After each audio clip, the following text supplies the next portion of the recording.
activity. Quite. So here we are, student among students. And there's this boggling, this fear and trembling. And nothing can be done other than simply encourage. And tell them, wait, stay there.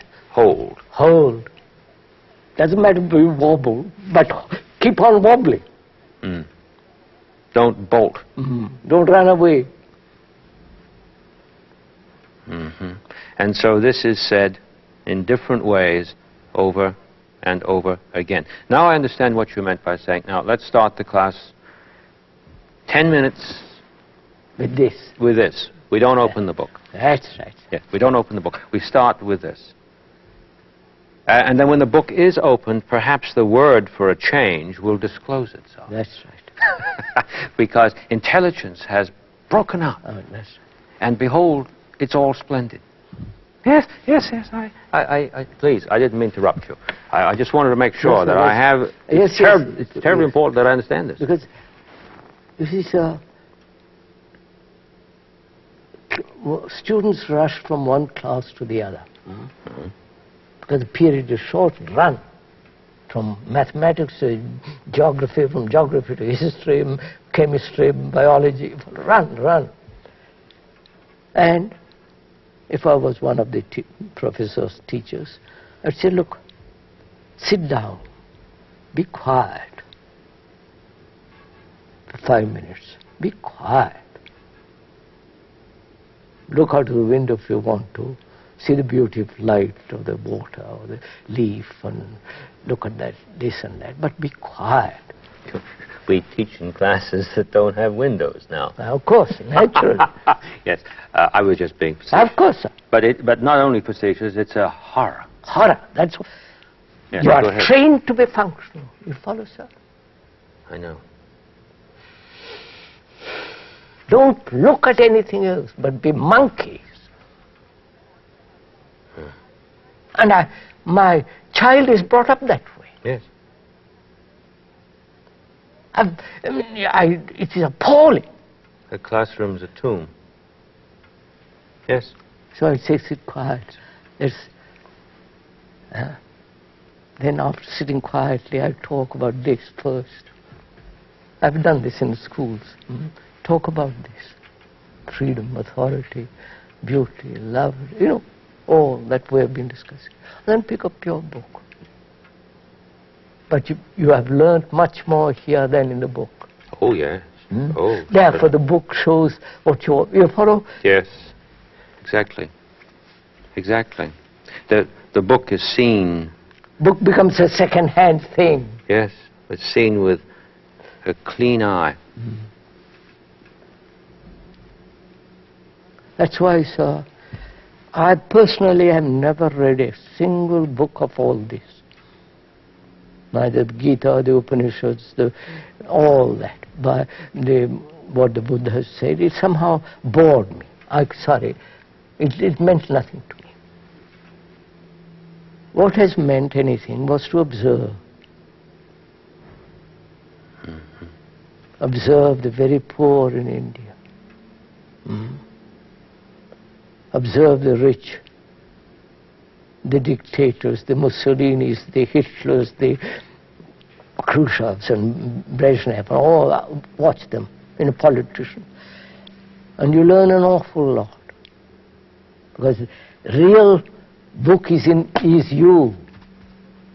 Do you understand? If you can read your book, which is yourself, you have learned everything, except the functional knowledge. So,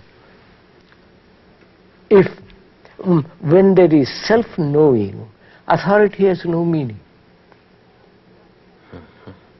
I won't accept. Why should I accept these people that bring truth from India? That's not truth. They're bringing a tradition. What they believe. So, can the mind put away everything that man has talked or invented, imagined about religion, God, this and that. That means can this mind, which is the mind of the world, which is the mind of common consciousness, can that consciousness empty itself of all the things man has said about reality? Otherwise, you follow, sir? Can't begin. Not only begin, what do I discover? What other Nothing. people have said? What Buddha, Christ, why should I accept them? Well, the terrible thing is I'm not in a position to grasp whatever they said that was worthwhile until this occurs. This is... So freedom, sir, is an absolute necessity. Oh, yes, absolutely. But none of them say this. On the contrary, they say, freedom will come to you much later. Be in the prison for the rest of your life. When you die, you'll have prison. You'll have freedom. That's what they're preaching, essentially. So, can the mind, the heart, and all the storehouse in the brain be free of the things that man has said about reality?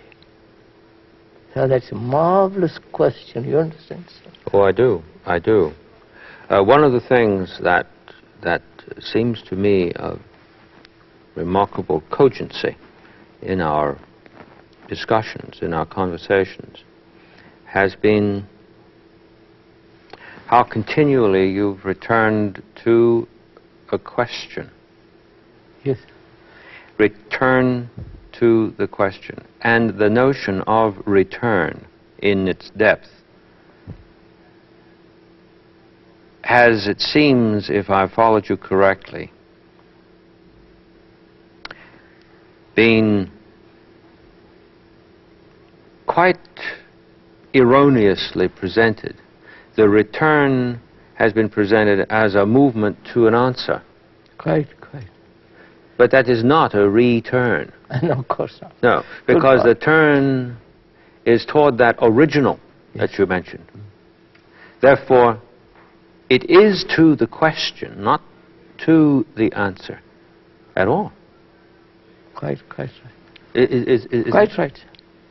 You know, I was staying once in Kashmir, right among the hill mountains, and a group of monks came to see me,